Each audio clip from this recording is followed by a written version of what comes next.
I have a lot of different hats that I wear. And so I am by day, I'm an elementary school counselor. So I work at Jenks Northwest Elementary in Tulsa. Then I also am an LPC candidate. So I'm a therapist working towards licensure with Improving Lives Counseling Services. And then I also teach I do like a parenting group and an anger management group with them. I've also taught parenting classes for Family and Children Services for years and divorce workshops to help families going through divorce. So lots of different things. And, my passion is just getting good information in the hands of families. So Erin is great. She's always like, all right, Lauren, what do we want to teach this semester? And I'm like, okay, I think people need to know this and this and this. So I will say that this particular topic tonight comes from a curriculum called Active Parenting Now, plus a few little extra things that I brought in. And when I was learning and training to teach the Active Parenting Now curriculum, this week too, in their curriculum that talked about communication and the active listening technique completely transformed my parenting. So I'm the mother of 4. I'm kind of knee deep still in it. I have a 12-year-old at home, and then I have 21, 24, and 26-year-old sons. And it's so interesting to have conversations with my grown children, just things that they remember. And, back in the day and when I was a kid, I'm like, well, you weren't a kid that long ago. But one of the things that always comes up in their comments or when they're in a particularly nostalgic mood and send me a compliment, which of course I save all of those, I will never erase their text messages, is they always come back to that communication piece. So and how they felt like I was fair. They felt like I was easy to talk to. They felt like, I listened to them. What they don't know is that was a skill that I learned because I didn't know how to do that. That was never modeled for me growing up. And then also, even in a lot of the different parenting things that I went to, like the strong-willed child and, how to keep your authority as a parent. And, we all kind of go in with our preconceived ideas about what a parent's supposed to look like and what a parent is supposed to sound like. I had my own. And kind of my idea was that a parent, if I were to have like, levels, if the parent's up here, I'm the authority, I have the experience, I have, more responsibility than you do, child. So you're down here, and I'm going to, a lot of times with that mindset, a lot of the conversation and the communication can be very top down. Instead of it being a supportive conversation where they really are feeling validated and listened to, doesn't mean that I'm saying their behavior is okay. But when we're just straight up communicating, if it's this top down thing, even though I do have wisdom, I do have more experience, I do have more ideas about how to solve problems.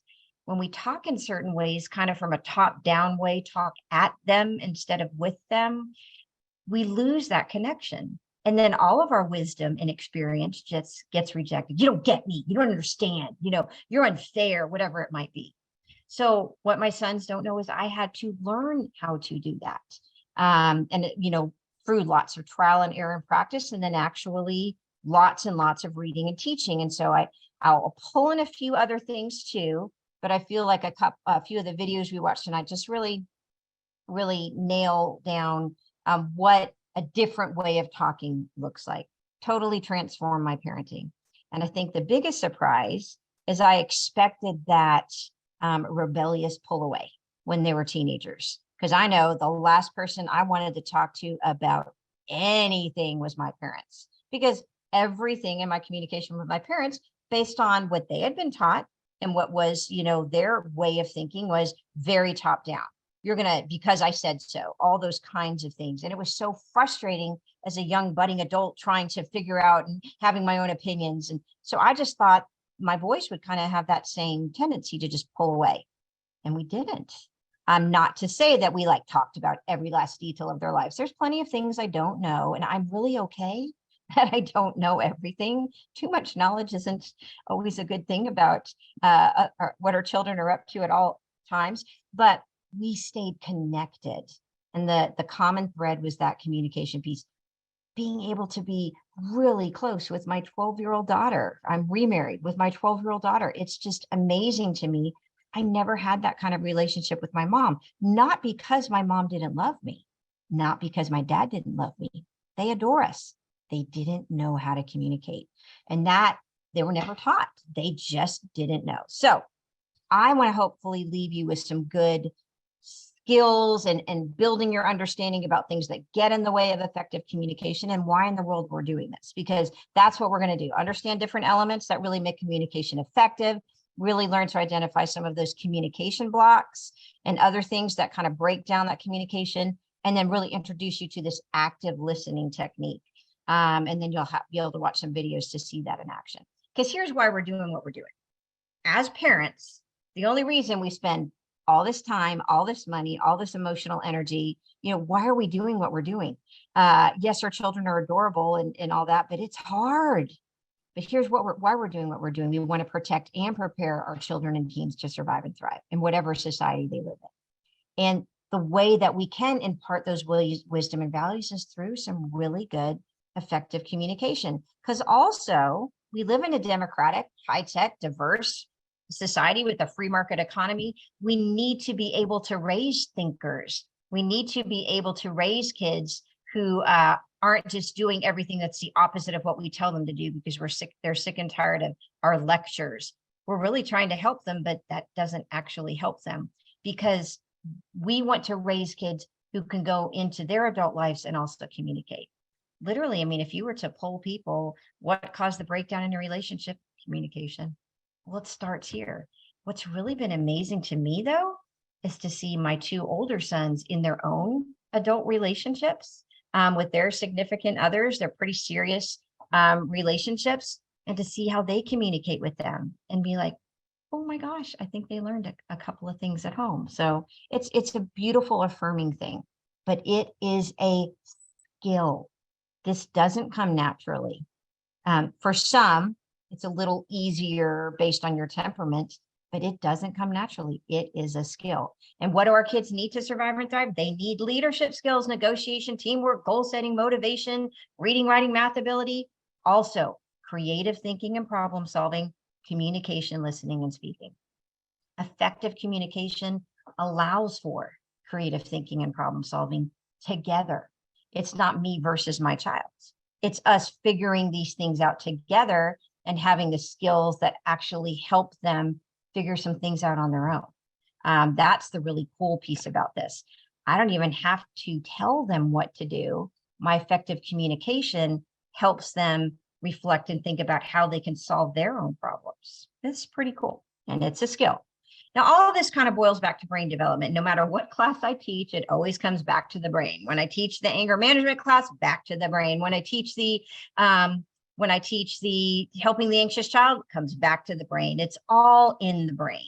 So the brain develops from back to front. We've got our amygdala, our fight or flight part of our brain, trying to keep us alive, trying to keep us safe.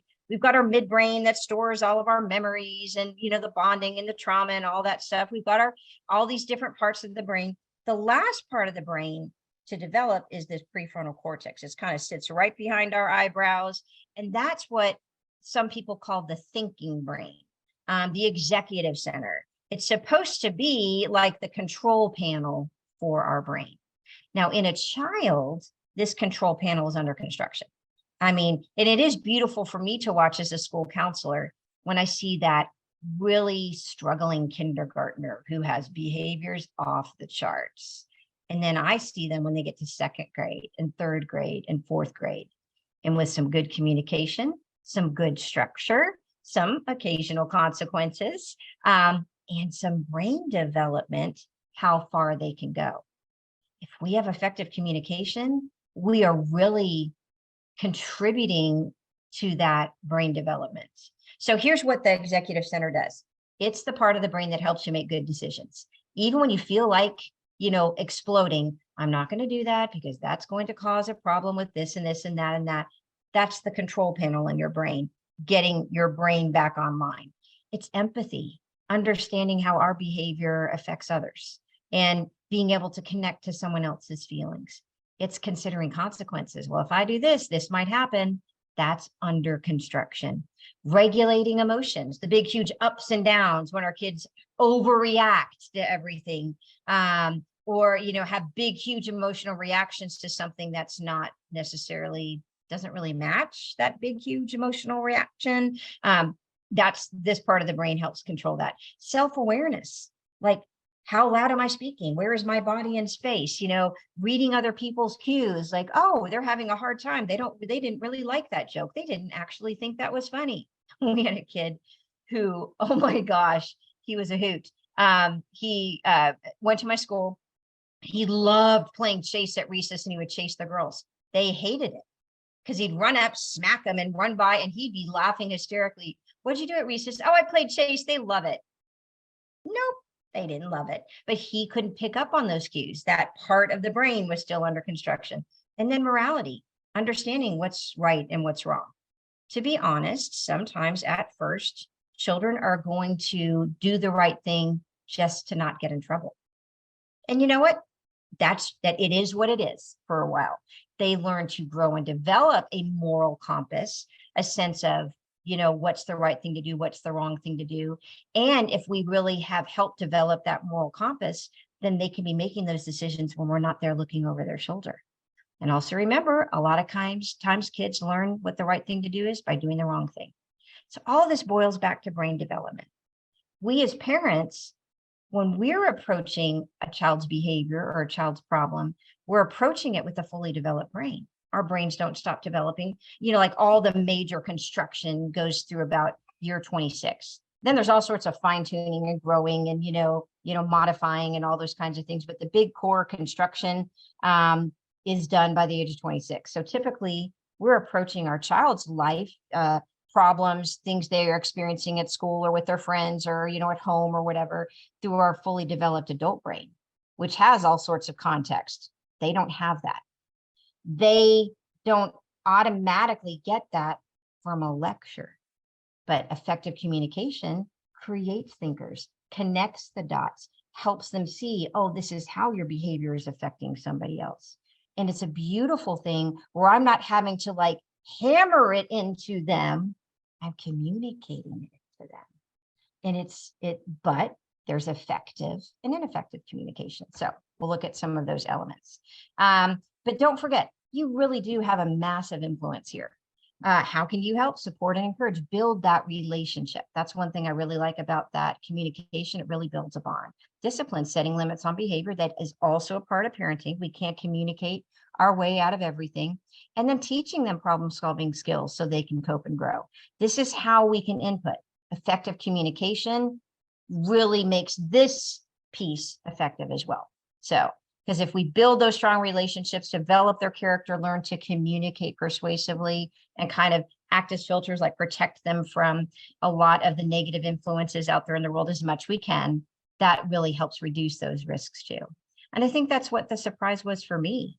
I'm not saying that my boys, when they were teenagers, were perfect, but they were good decision makers. I do know that because we talked through a lot of different things. We talked through uncomfortable things because we had the skills to do that.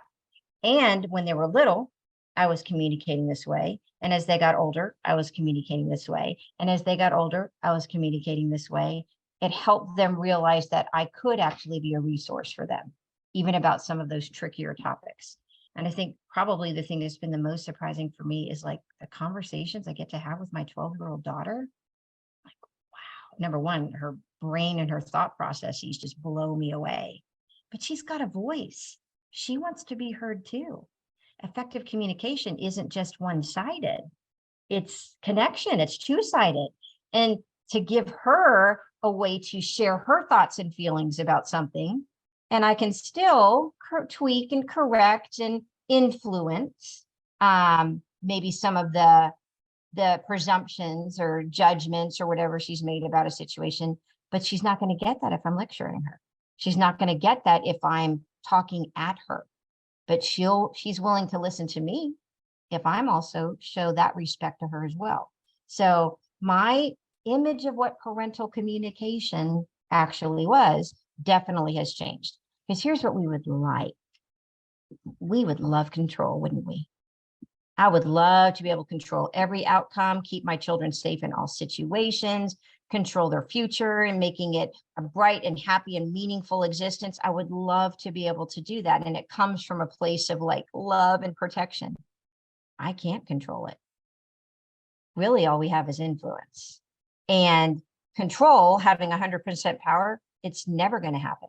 Things come out of nowhere that we don't expect at all, period.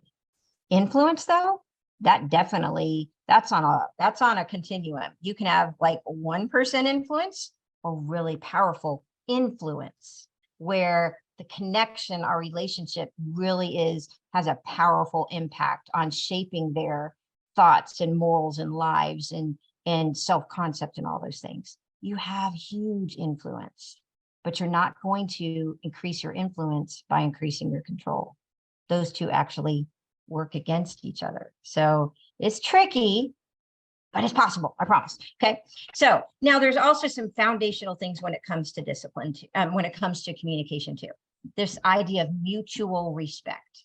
For some reason, probably because we were taught to this way, for some reason, we think that a grown-up has to sound bossy. We think that a grown-up has to have this certain tone of voice. If we actually recorded ourselves, some of us would probably have a real hard time being talked to. If someone talked to us the way we talk to our kids, ooh, that would go all over me. But then why am I talking that way to my kids? I do not lose any authority by being polite. I'm going to be mutually respectful. Now, my children, developmentally, they're not automatically respectful. That is a skill that is learned and grown and modeled. And if they want to communicate disrespectfully, effective communication and some limits, some consequences can help grow and develop that. But if we are commanding them, barking orders at them, sarcasm, watching, not, you better watch that attitude while we have attitude, all these things that we demand of our children. If we're not doing that ourselves, then I will tell you what, you are building frustrated, resentful kids. And that was definitely, I can speak for myself. It's a sample of one, but I know what it felt like for me as a kid. To where even though I deserve to get in trouble a lot of the times, the way that they said it, the way they communicated, it just felt so unfair, and it's not right, and it's rude, and it just stirs up that rebellion. Did that stir up any kind of ability to reflect like, oh yeah, they're right, I probably shouldn't have done that? Nope. Tone of voice, lost all listening ears on that tone of voice. And I knew better than to use that tone of voice with them, or I was going to pay. They use that tone of voice with me all the time. But even though I didn't like it, that to me seemed like what a grown-up was supposed to talk like. So let me let you know, you do not lose authority by being polite. You lose authority by giving in. You lose authority by not being consistent, but you do not lose authority by being polite. And then this idea of participation. We're going to talk in a way that invites participation. You know what doesn't invite participation? Do it now. That demands participation. That does not invite participation. Hey, we got to leave in 5 minutes. You want to wear these shoes or these shoes? Those are ways of talking that invite participation. Even when they're angry, man, I can really see you're angry right now. However, I need you to lower your voice until you can talk in the same tone of voice that I'm talking. I am inviting them to participate, not, you better watch your mouth. That doesn't invite participation. That invites pushback. Sometimes we're actually picking fights with our words and then talking about our stubborn kids while we're picking fights with our words. I've even seen this, just my extensive experience in the school system. I've worked for Jenks now. This is my 18th year of working for Jenks in all sorts of different capacities. And, just some of the teachers that have the most challenging behaviors in their class are the really rude teachers. And they're talking in a really smart, snarky manner, and they wonder why the children are not really wanting to work for them. A lot of that is that feeling disrespected. Okay, so bringing this around, why do we want to communicate effectively?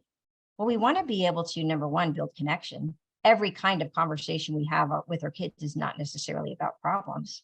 But the other reality is there are a lot of things to work through.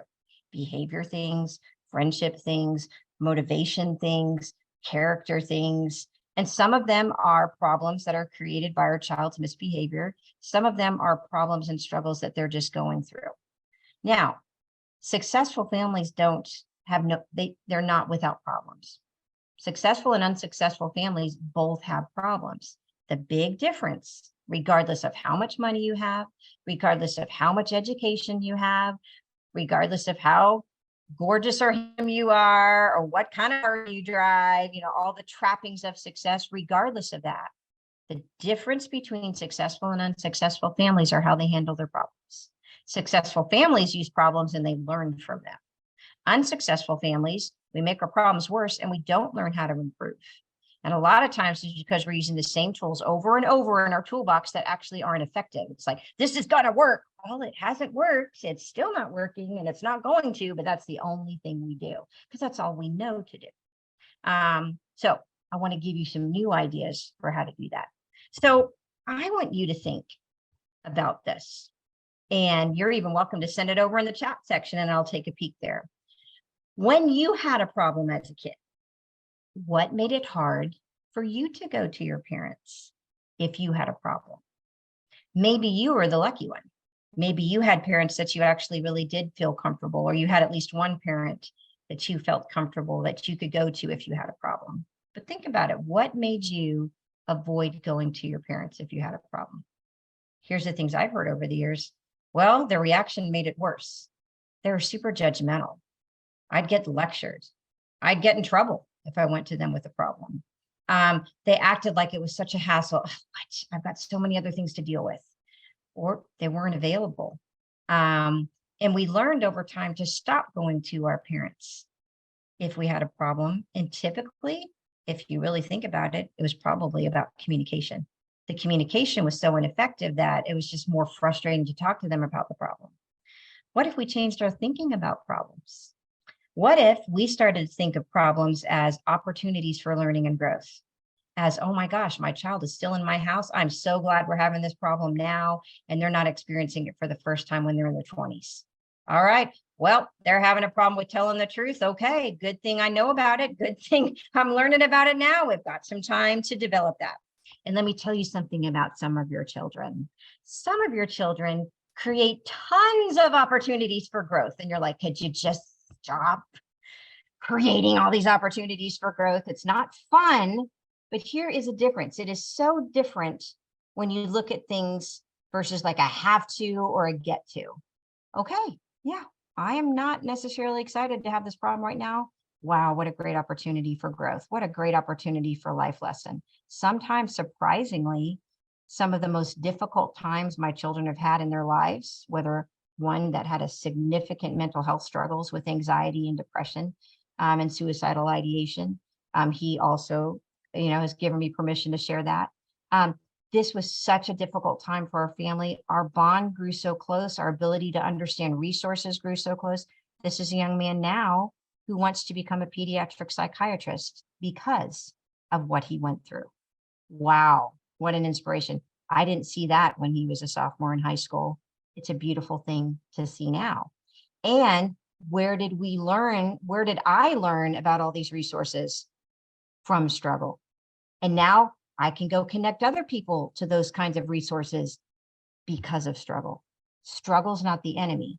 Successful families learn to handle their problems and learn from them, because really, where else are you going to learn problem solving skills, communication skills, teamwork, creativity, responsibility, courage to do hard things? Where else are you going to learn that? Typically, not when everything's going okay. But here's where, if we don't know how to communicate, then we lose that opportunity to become successful, and so think about that. Think about what kind of environment do we have in our homes that allows people to make mistakes. I was listening, because I'm a total nerd. I was listening to something on NPR. It was like years ago. And they were talking about, they had done all this research about successful and unsuccessful companies. Companies with great loyalty, great customer service, low employee turnover, those kinds of things. And really, when they boiled down to it, one key factor that stood out is, how does the company handle mistakes? Are mistakes like you are embarrassed and shamed and blamed for things? Or how does the company handle mistakes? And so this one company that had really, really high ratings and all the things you want to have high ratings on, they were some sort of tourism boutique. They ran a bunch of boutique hotels and things like that. And so they had an award that they gave every year for the employee who made the biggest mistake while actually trying to solve a problem. And you got an award for it. So if you have something like that, think about the creativity and the, well, I'm going to really think outside the box and try to figure out ways to solve problems, just because I'm not going to be destroyed if I do that. So the one person in this particular year that won the award is, there was a horrible mosquito problem at one of the hotels. And so they thought, okay, he thought, well, let's get rid of the mosquitoes while they're still larvae. So how about in all of our beautiful water landscaping, let's add a bunch of fish, you know, a bunch of koi fish and goldfish and things like that, so they can eat it while they're still larvae. Doesn't that sound like a wonderful, natural way to solve a problem? Well, you know who else really liked that? All the foxes and the raccoons that were out in the woods that now had an all-you-could-eat buffet in these beautiful man-made water things. And there were fish guts everywhere, and it was a total nightmare. And then they had, instead of a mosquito infestation, they had, you know, like raccoons and foxes and all the things. And it completely backfired. Now, did that guy lose his job? Nope, won the award. Was he actually legitimately trying to solve a problem? Absolutely. And it completely imploded. A lot of times our kids are actually trying to solve problems, but they're doing it in a way that is hurting them, hurting others, breaking family rules or values, but they're trying to solve problems.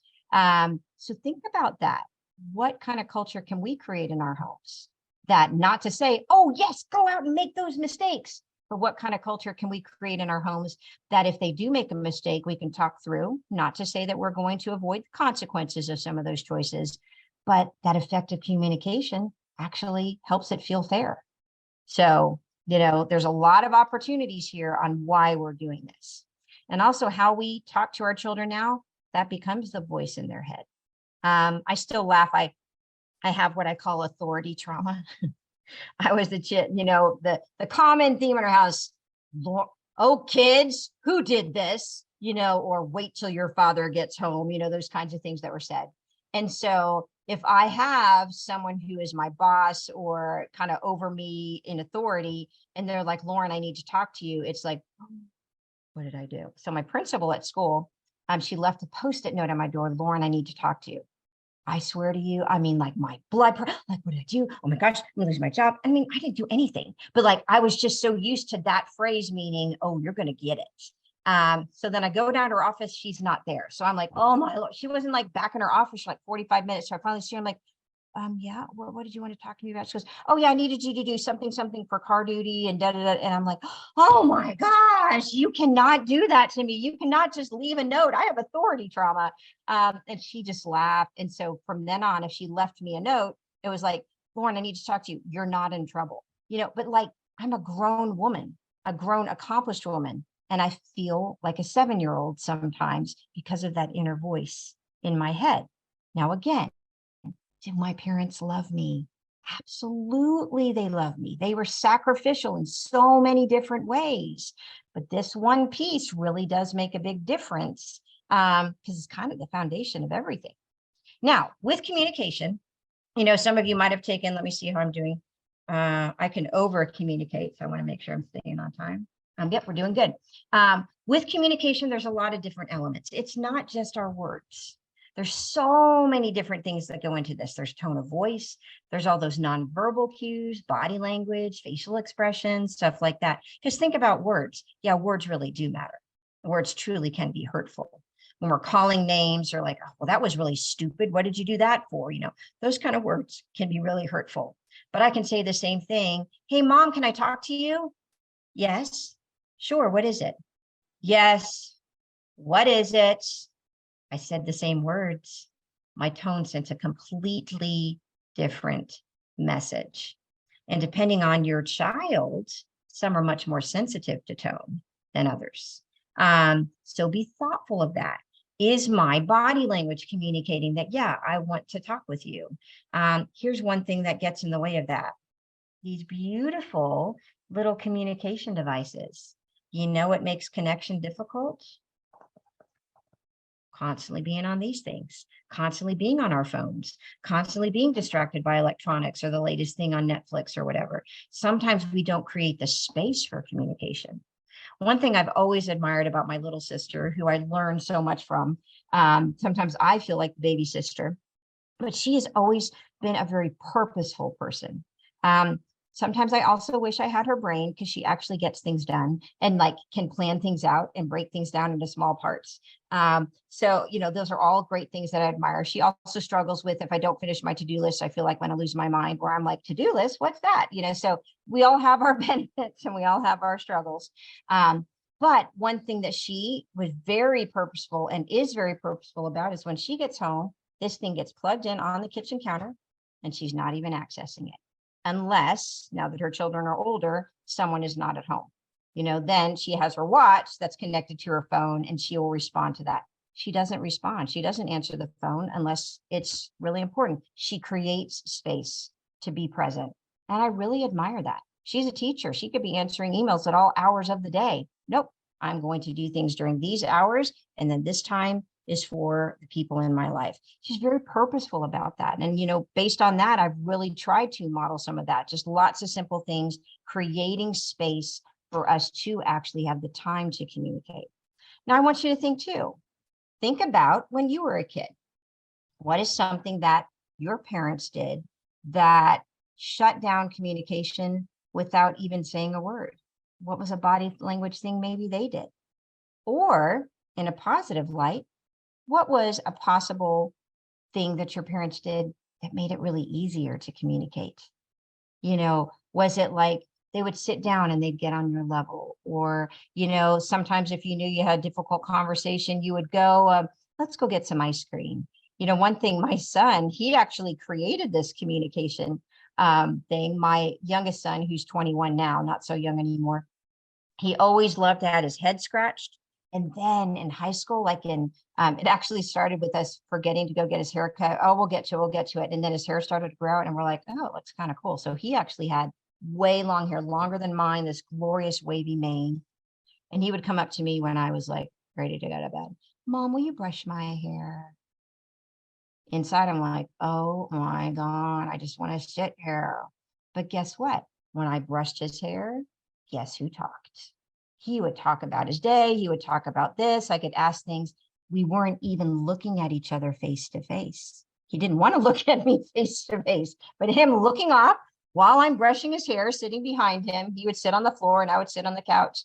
We had some of the best conversations that way. He's the one who, to this day, typically once a week, sometimes more, he'll give me a call on his way home from work because he works out in the natural gas fields. And, he's got a 45-minute to an hour drive sometimes back home based on whatever natural gas compression engine he's been working on for the day. And so he'll just call and he'll just chat. We're not looking at each other. We're not FaceTiming. We're just talking. And that has really worked for him. So every kid, might have a way that makes it easier to talk to them. Figure that out. One son loved to talk at bedtime if I would scratch his back. My other son, if I scratched his back, he'd get mad at me because he didn't like that.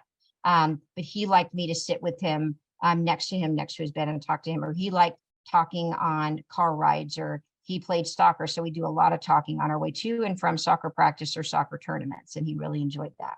Everybody's kind of different. So figure out what worked for your kids. Here's a bold thing you could do too. Ask your kids or ask your partner, hey, is there something I do that makes it harder to communicate with me? A lot of times they don't know that. In our mind, it bothers us and we make all sorts of conclusions about that, but they might not know that. So my husband, I'm remarried and he is from Colombia. So he's from South America. He grew up on some pretty rough streets in Medellin, Colombia, when Pablo Escobar, the big famous, if you've never heard of him, he's this big famous international and Colombian drug lord. I mean, ruthless. His stronghold was the neighborhood next door to where my husband grew up. So let's just say he had to have street smarts. He had to have an intensity about him that would keep him safe on the very dangerous streets of Colombia. And so, I didn't have to have that growing up in Tulsa, for the areas that I live in Tulsa. I didn't have to have that. I led a pretty sheltered experience. And so when we were married, when I'd be talking to him about something serious, he would do this. He would just stare intensely at me. And I'd be like, are you mad? Is something wrong? Are you okay? And he's like, I'm listening. He was really trying to concentrate and focus, but all those years of you look at me, don't even mess with me, that also is what his face looked like. Did he mean for his face to look like that? No, that's just how his face looks, because he had to have that intensity about him. What I didn't take that as was intense listening. I took it as intense, like kind of threatening, like I felt like it was the CIA. Now, was he intending to do that at all? Absolutely not. In his mind, I am being a great listener. Not how I took it. So I had to be like, we had to communicate about that. Hey, nod your head a few times, like something to soften it. And then I had to change my filter of, oh, he's actually not mad. I had to learn him. Talks in a very loud voice. Guess what? That's Colombian. I used to think he was mad when the volume of his voice would go up. Nope, volume of his voice went up because he's Colombian. So we had to learn each other's nuances and things like that in order to make our communication effective. Also, he knows that if we're having an intense communication, if his voice level starts to go up because he's very passionate while he talks, hey, I'm gonna just tone it down just a little bit. This is how I talk. I know, but it makes it harder for me to listen. And so we've had to balance that out so that we are being effective communicators. So ask your kids, ask your partner, and don't get defensive if they tell you, because, at least you can give yourself a pat on the back. Well, I was trying. And okay, great. I'm glad to know that because I want to be an effective communicator. Now, here's the video that started all the transformation.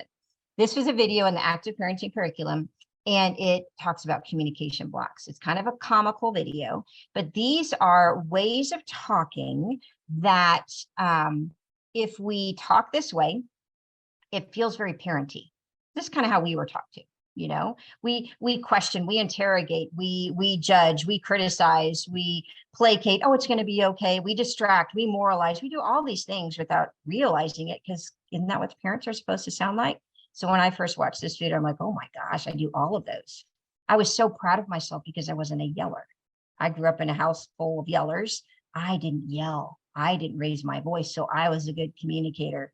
Nope. I did all these communication blocks. So let's watch this video. And Aaron, you let me know if, there's any sound issue or anything like that. And so you can kind of have an idea about what it, I've got to share sound. See if you recognize yourself in any of these. All right, here we go.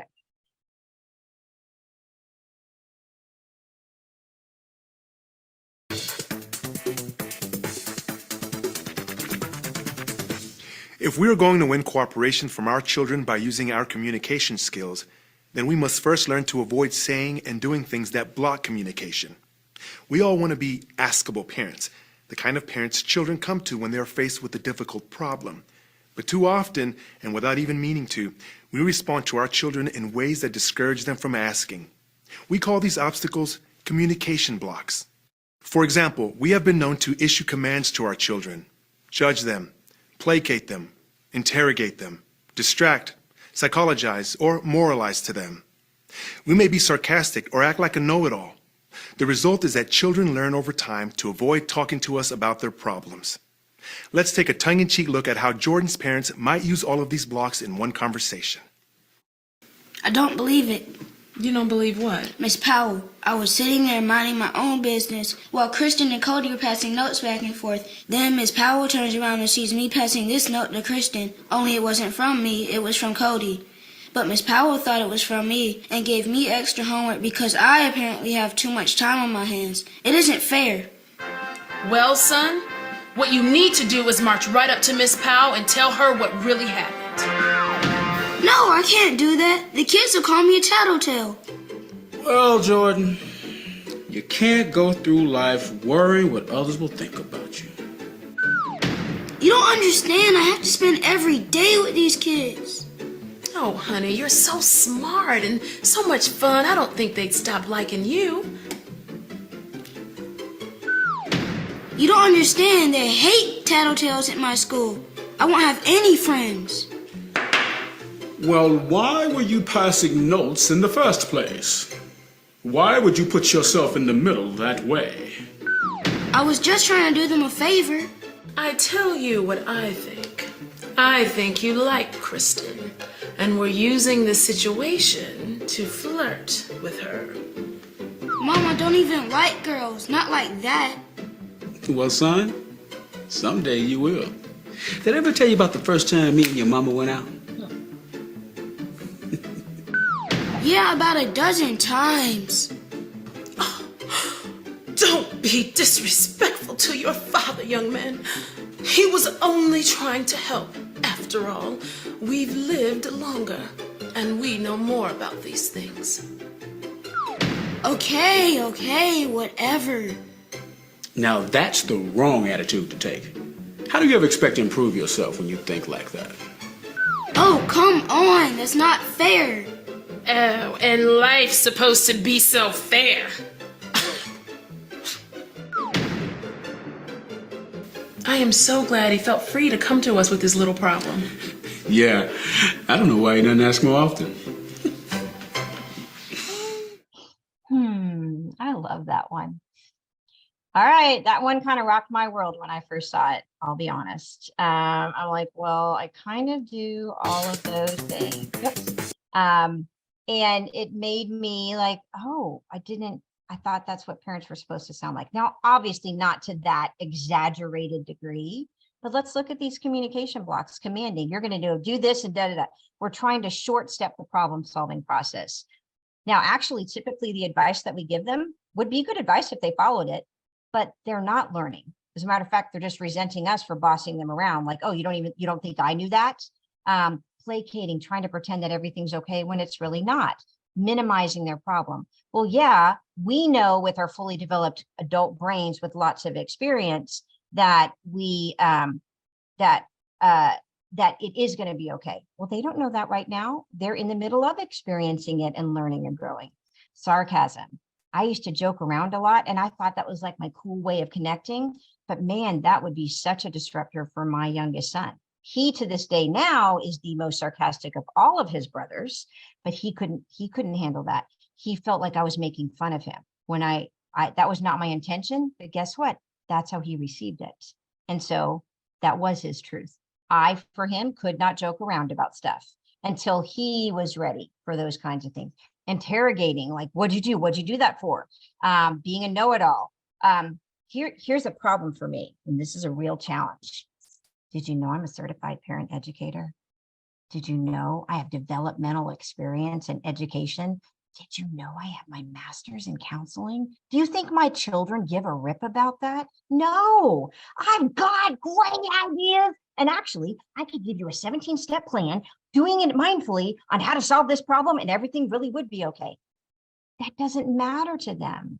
And that actually doesn't help them being able to communicate this vast knowledge, but them figuring out things and then being open to your advice when they're ready for it at the right time in the conversation, that makes all the difference. But I would always be like, oh, well, you just need to, in a really polite, cheerful way. And then my one son would be like, oh, great, here comes one of mom's teachable moments. And, just it's interesting. But all of these things that we might do, here's what I want to remind you of. You are doing this in love. You are actively trying to communicate with your kids. You are doing the best that you know how to do with the tools in your toolbox. And let me tell you, this was modeled for us. This is still modeled for us. This is the normal, I feel, in how parents communicate with their kids. But the frustrating piece is, because there's not an awareness that this is a communication block, then when a conversation goes when it goes wrong, there's a disconnect, they're not listening, we blame it on the kid. They're so stubborn. Well, if I've got a grown-up commanding and interrogating me and telling me what I need to do and how I need to do it, I'm not being stubborn. I'm like, just hold on a minute. It's different. So it does require us. Now, it doesn't mean that our kids aren't going to be stubborn anyway, even when we use all the correct communication stuff. We're going to have some difficult seasons in parenting. It doesn't mean learning's not happening though. So, but it's just really frustrating learning. So I want to give you that pass that, hey, this is a start. You are doing the best you know with the tools in your toolbox. And this is habitual. This is normal. So, now you'll have some awareness, but you're still going to catch yourself in all sorts of conversations, just immediately doing these kinds of things because it's what we know how to do. A good rule of thumb I heard is that for every year you've been doing something, it might take a month to start doing things differently. So my oldest, I believe, was 10 years old. I think when I first started teaching the active parenting curriculum. So he had 10 years of his life of his mom being very polite and not yelling, but also doing all these things. So when I started to try to communicate in a different way, it wasn't super easy for me. And then he wasn't totally used to it either. So he just assumed it was going to be the way it always was, which was still better than maybe a lot of parents, I guess, but it still wasn't effective. So it just takes some time. So number one, catch yourself, and you're going to catch yourself because you're human. You're not perfect. And neither are our children. So, but if you're communicating this way, here's what it's doing. It's discouraging your kids. It hurts them. It demoralizes them. It removes courage. Why try? I'm just going to get made fun of when I do it. It lowers self-esteem. It doesn't motivate them. It disheartens them. And this is a big one. It triggers big time resentment. Like, they don't get me. And we want to get them, but we don't know how to communicate past. And then we'll say things like, teenagers today. Teenagers today actually really can communicate. We just all don't know how. So, there is another way. So there's also this thing called fighting words versus thinking words, because sometimes beyond a communication block, it can even be, let me pull this up, here, hold on. Let me exit out of this and kind of work. Let me do my screen. Let me see. Here it is. There's this thing, and this will be a handout that's sent to you. Sometimes just our tone and everything will say things in a way that don't invite participation, like fighting words versus thinking words. Like love and logic, right? Fighting words. No, you can't play outside until you practice your lessons. Okay. Is it reasonable for them to need to practice their lessons before playing? Absolutely. When I say it that way, I just potentially picked a fight with my words versus yes, you can play outside as soon as you practice your lessons. We're saying the same expectation, but we're saying it in a different way. No, you can't watch television until your chores are done. Yes, you can watch television as soon as your chores are done.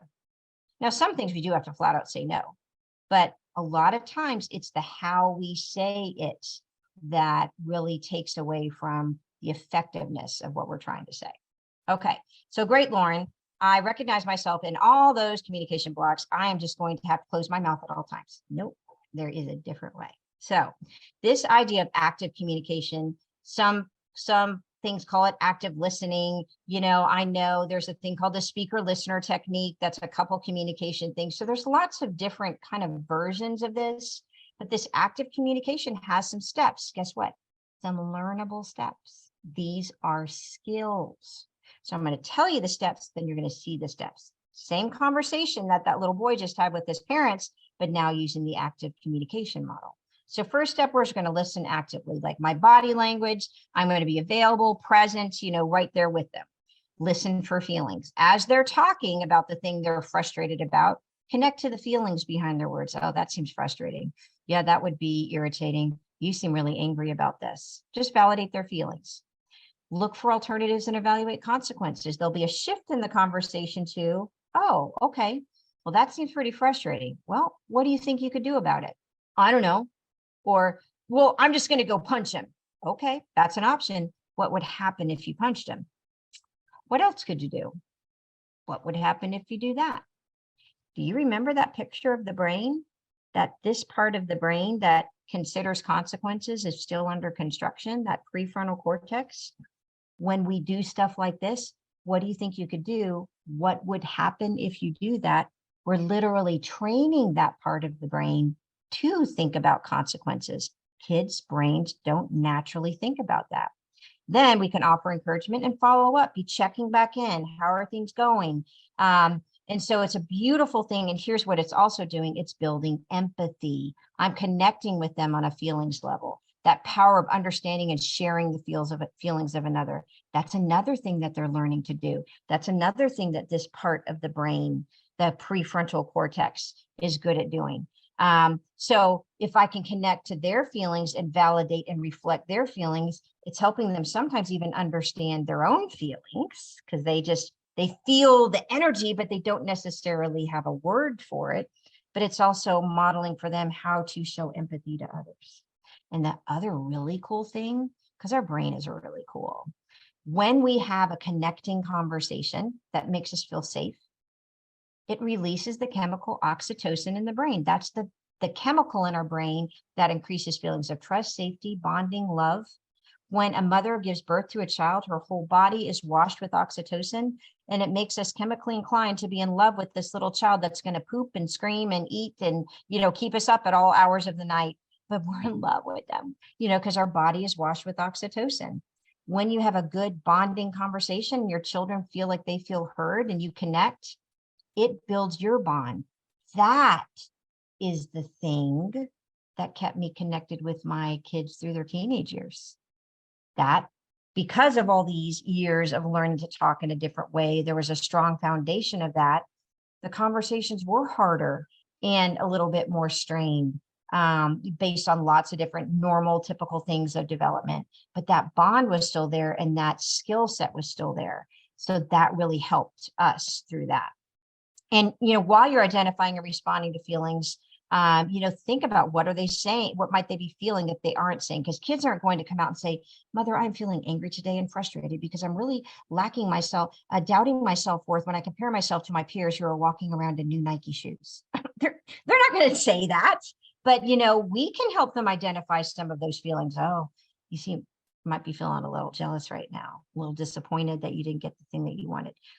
When I'm connecting and validating their feelings, I'm not agreeing with them. I'm just validating their feelings. Sometimes we'll miss it and we're like, oh, you seem really frustrated. I'm not frustrated. I'm, mad. Sometimes it's just a different little thing. So now, great, Lauren, what can I do? So we're going to watch our next two videos that show active listening. So it's going to take those steps that were listed, connect, listen actively, connect to feelings, consider consequence, problem solve and consider consequences, encourage and follow up later. So you can see what that same conversation might look like with active communication. All right. And Erin, you let me know if there's any sound stuff.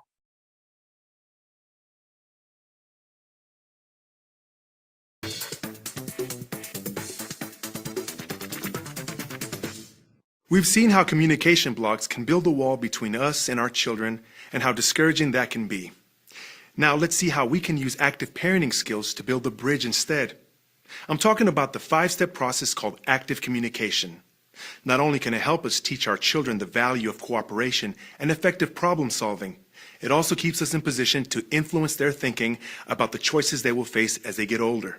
Important choices about school and career, and life and death choices about drugs, sex, criminal behavior, and other risks. Without that bridge of communication, parents are left standing by the shore while other influences drag their children and teens into the water. As a wise counselor once said, it's time we stopped fishing our children out of the river and go upstream and repair the bridge. Let's watch as Nicole uses active communication to help her son Jordan work through a problem. She'll be using 5 steps. Step 1, listen actively. Nicole will give Jordan her full attention, acknowledge what he is saying, and show empathy. That is, show that she not only understands, but actually feels what Jordan is feeling. Step 2, identify and respond to feelings. By putting herself in her son's shoes, Nicole would try to tell what he is feeling. Then she'll acknowledge that feeling to him. This helps to establish trust and a spirit of cooperation between them. Once this connection is made, and not before, Nicole can go to the problem-solving step. That would be step 3. Look for alternatives and evaluate consequences.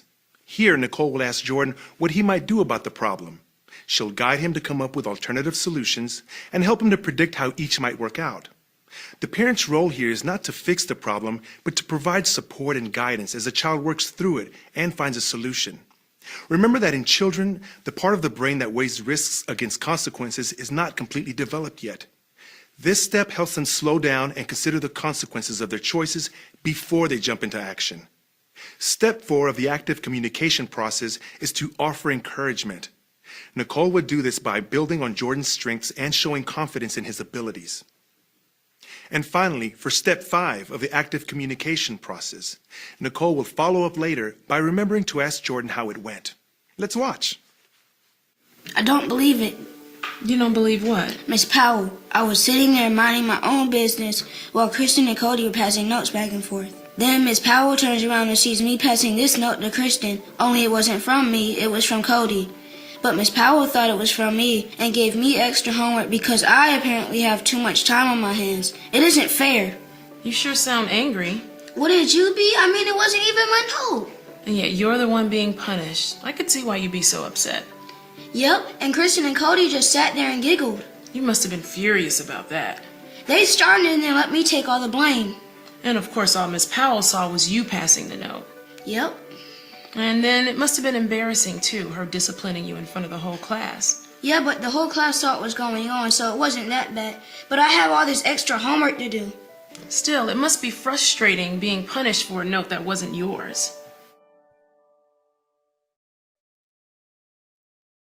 And some of you are like, oh my gosh, the conversations are going to take forever. Okay. You don't have to summarize and reflect on your child's feelings to that degree. Sometimes just as simple that you seem frustrated, that would make me angry. You know, things like that can make a difference. But I want to point a couple things out. Think about how Jordan's feeling right now. He's feeling pretty validated. He's feeling listened to. But this is a key point. At no point at any time in this conversation so far has mom agreed that Jordan passing notes was the right thing to do. This is what makes it hard for a lot of parents to connect to their kids' feelings, because they're like, well, if I validate their feelings about this stupid thing that they did, then, you know, they're going to think it's okay to do that thing. Nope. She has not agreed with him at all that what he is doing was the right thing to do. Empathy is she's just taking the time to see where he's coming from. When he feels validated, when he feels like she is actively listening to him, that builds that trust and makes him open to any suggestions that the parent might have. So remember, me connecting to my child's feelings and validating those feelings is not agreeing with or encouraging them to misbehave. It's just simply connecting to their feelings. So let's watch part 2 of the conversation. Let's see here. Let me go back and click on this one.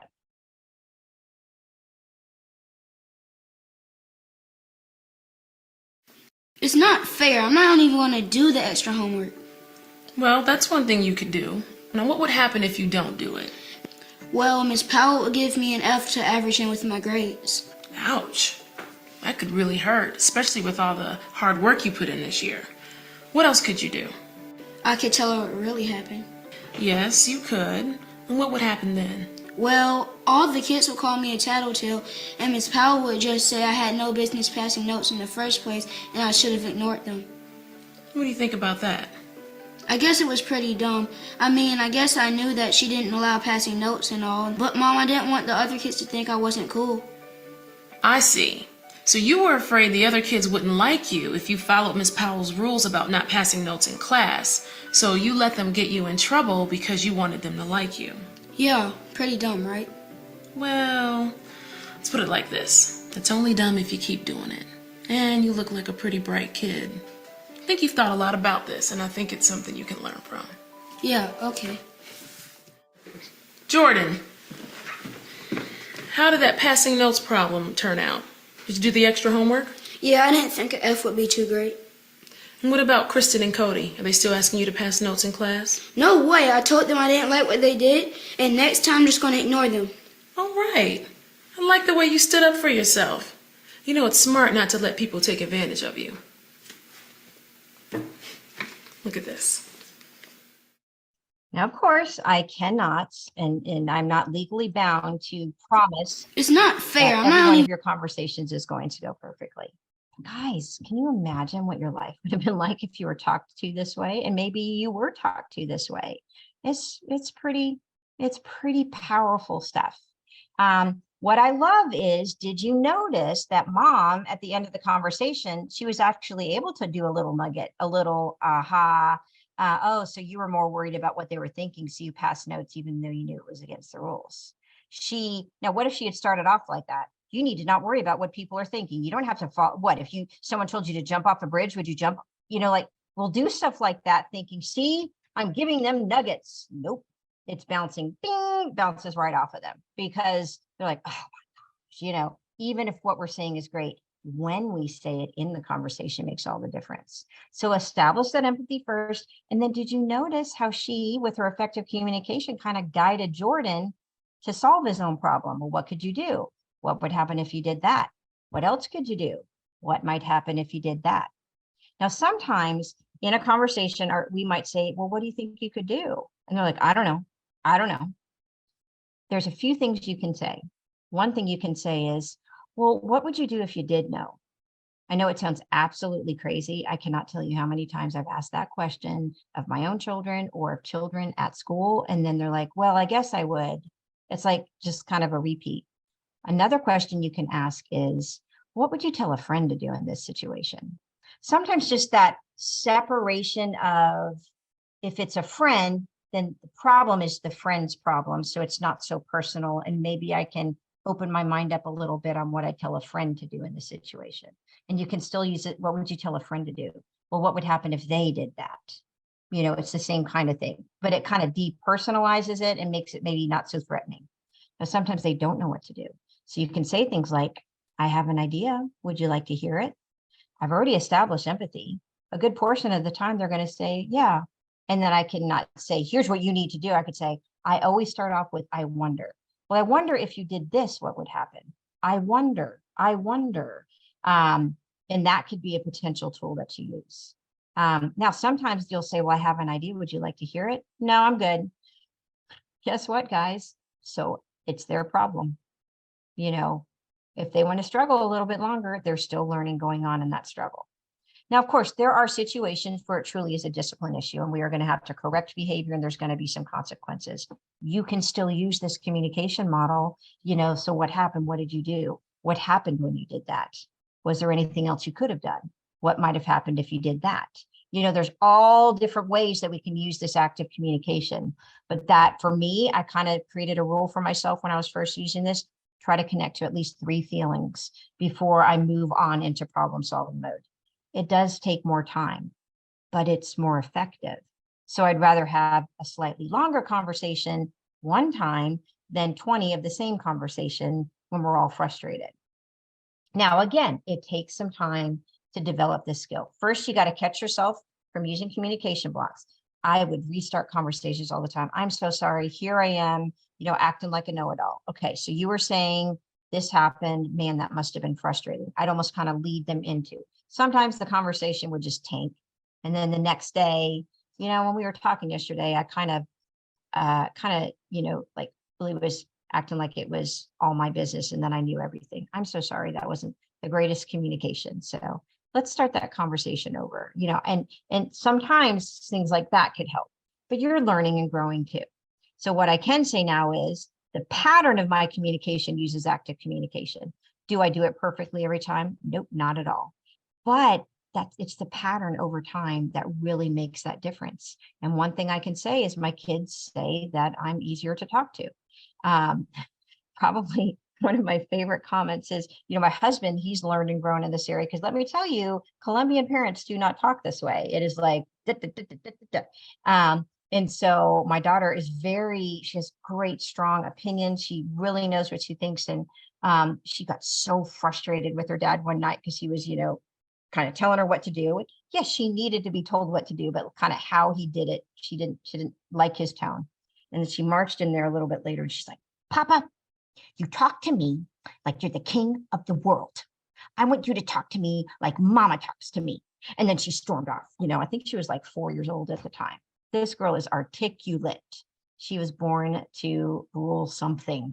I don't know what it is, but we're shaping and guiding that. And it's a beautiful thing most of the time. But like, even as a young age, like she would get mad about that, even though she needed to be corrected, but she couldn't receive the correction because of the tone. So be thinking about those kinds of things, because you don't lose authority by being polite, having effective communication skills. If anything, you can parent out of the strength of your relationship with them, that they really don't care what you think until they think that you care. I mean, that's just human nature. So hopefully you learned a few things tonight. I wish that we could always have more time together. Aaron so far has not gotten me in trouble. I always go over a little bit because I have too much to say. So, but I do want to remind you of a few things that are coming up. So I am going to do another workshop for Oklahoma Family Network in December 1st. It'll be an online one. And it's about this mindful self-compassion, really learning to talk to ourselves in a different way, changing our inner voice. And there's a cool little quiz that we'll take, like that you can actually take and quantify what your level of self-compassion is, with some tips and guidelines about how to really grow in that area. Probably that for me as a human has changed me significantly, and it made me a better parent too, because the more I was at peace with who I was, that I didn't have to prove anything as a parent. I don't know, it just really just changed things in really subtle and profound ways.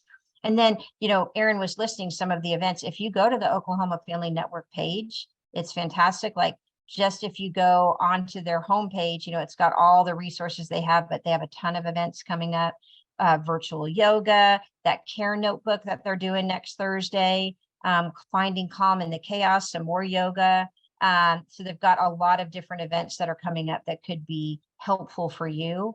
And their website also has like their podcast and YouTube videos and things like that that might be really helpful. I just love it too, because Aaron and I are both on the same page. Like, I don't care how many people come to a workshop. I'm just glad that the information's getting out. And that's the same thing. That's what Oklahoma Family Network does, is we want to get effective information in the hands of people as they can use it.